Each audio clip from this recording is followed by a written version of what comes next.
For this cocktail, you'll need Kahlua or coffee liqueur, some milk of your choosing, I just have cow's milk, some pumpkin pie spice, and some pumpkin spice syrup. I made my own. So we're going to start off with a cup around halfway filled with ice, and then we're going to add around 3/4 of a cup of the milk of your choosing.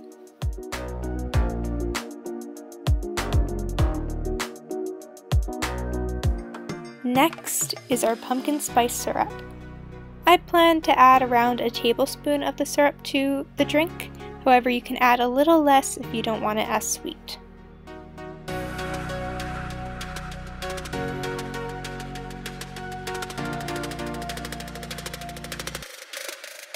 Now it is time to add the Kahlua or coffee-based liqueur of your choice.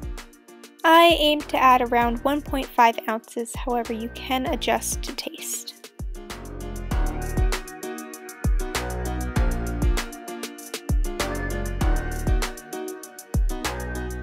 I don't have a shaker, so I just took a spoon and stirred it until everything was combined.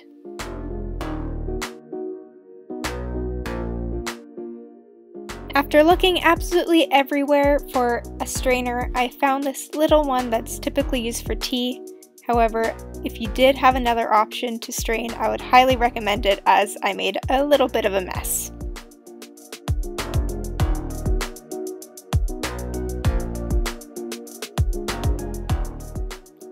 As a garnish, you can either add some candy corn on top, or you can sprinkle some pumpkin pie spice as seen here. Enjoy!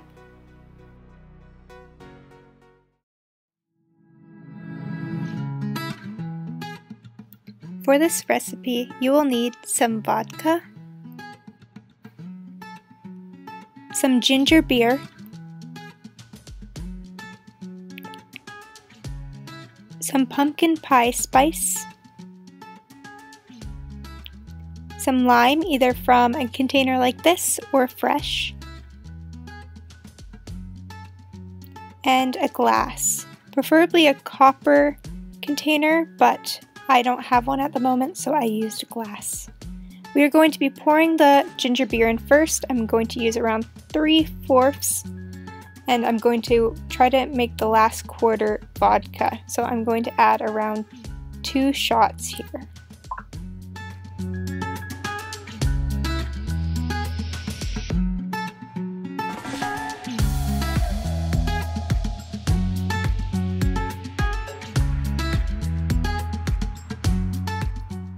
Now I'm going to be adding around a spoonful of pumpkin spice syrup.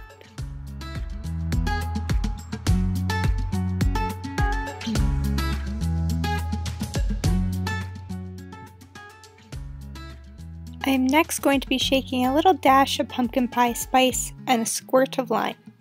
If you have fresh lime, you can cut some up to use as a garnish.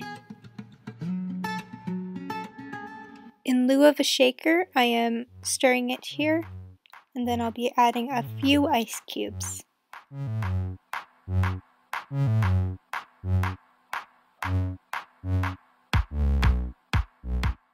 And there you have it. Enjoy!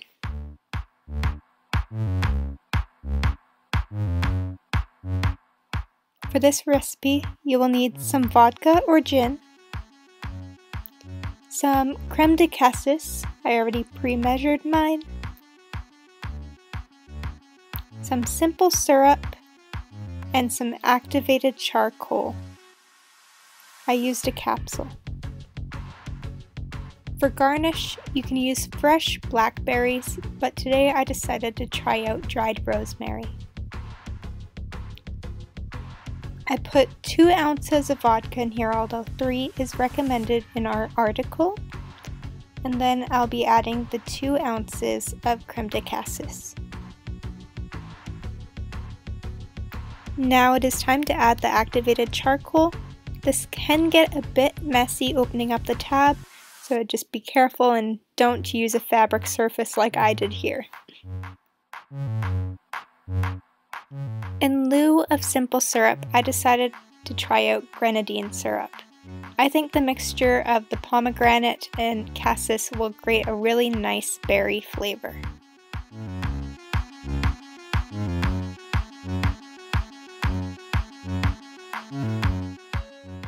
Now it is time to stir, or shake if you do have a cocktail shaker.